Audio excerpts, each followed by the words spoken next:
Shalom Bapak Ibu, selamat pagi, salam sejahtera bagi kita semua. Bapak Ibu, saya ingin melanjutkan renungan kita beberapa hari yang lalu. Saya ingin sedikit ada yang kurang. Saya mau tambahkan renungan kita mengenai merdeka di dalam Kristus, ya. Judulnya adalah tujuan merdeka di dalam Kristus, ya. Nah, supaya ketika kita berdoa untuk orang-orang supaya dia bisa mengenal Allah, kita memahami betapa pentingnya mereka dimerdekakan, ya, merdeka ini, ya. Nah, Galatia 5 ayat 13 sampai 14. Saudara-saudara, memang kamu telah dipanggil untuk merdeka, tetapi janganlah kamu mempergunakan kemerdekaan itu sebagai kesempatan untuk kehidupan dalam dosa, melainkan layanilah seorang akan yang lain oleh kasih. Sebab seluruh hukum Taurat tercakup dalam satu firman ini, yaitu kasihilah sesamamu manusia seperti dirimu sendiri.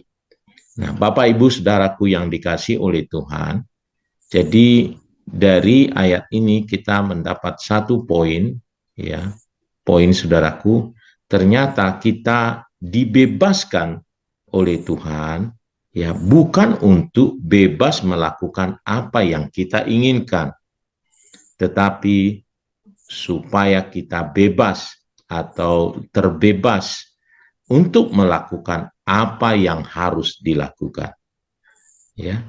Jadi kalau orang itu tidak dibebaskan, dia tidak bisa melakukan apa yang harus dilakukan. Dia akan terus saja melakukan apa yang dia terikat itu, ya. Jadi supaya dia bisa terbebas untuk bisa melakukan apa yang harus dilakukan, dia harus merdeka di dalam Kristus. Begitu orang-orang berdosa misalnya, untuk dia ternyata bisa memutuskan dia untuk ikut Tuhan, Allah harus menjamah dia, membebaskan dia dulu supaya dia bebas memilih. Lalu dia bisa memilih untuk mengikut Tuhan. Jadi mengapa ternyata ya orang-orang berdosa itu perlu kita doakan juga supaya dia dibebaskan oleh Tuhan, ya, bebas dari dari kewajiban atau keterikatan dia untuk tetap hidup dalam dosa, dan akhirnya dia bisa memilih untuk percaya pada Yesus, untuk hidup dalam kebenaran, untuk dia mau bisa menerima kasih karunia Tuhan, ya.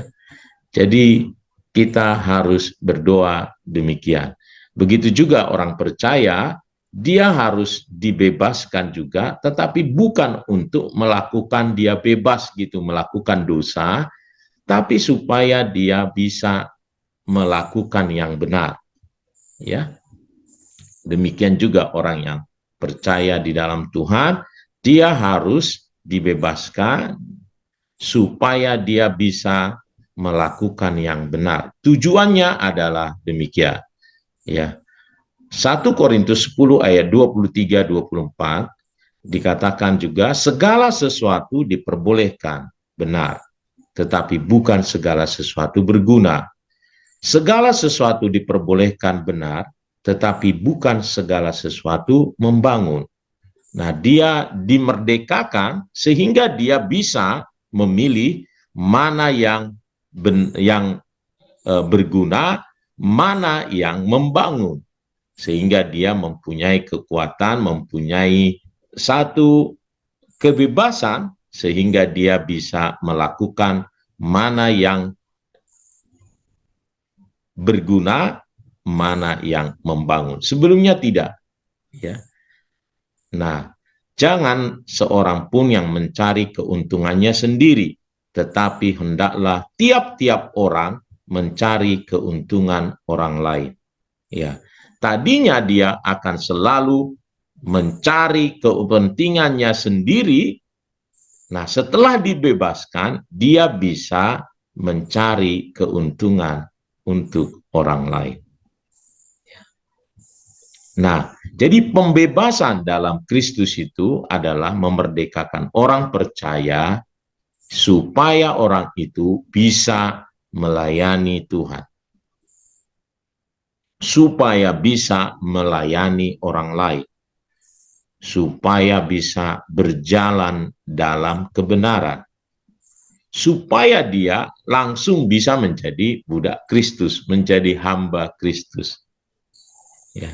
Tanpa dimerdekakan, dia tidak bisa demikian.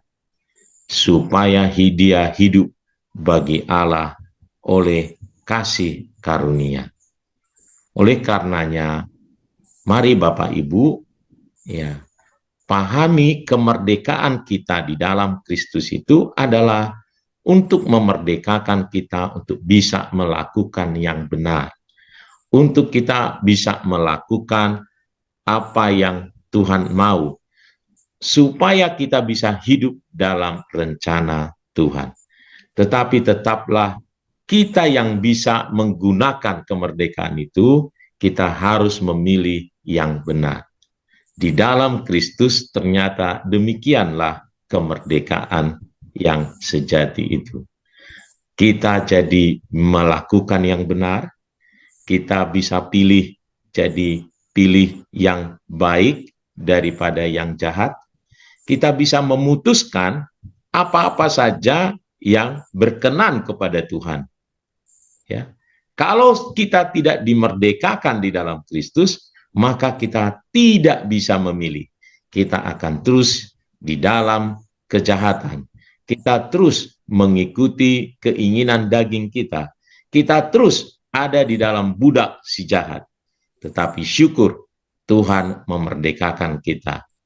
Mari kita pilih, mari kita gunakan hak-hak kita itu untuk dengan mudah mengerjakan yang benar, jalan kebenaran.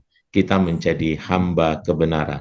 Kita bisa melayani Allah kita bisa melayani, kita menyerahkan hidup kita untuk melayani Tuhan, melayani orang lain, memberi, melakukan bukan sesuai keinginan kita, tetapi melakukan apa yang benar, apa yang harus kita lakukan.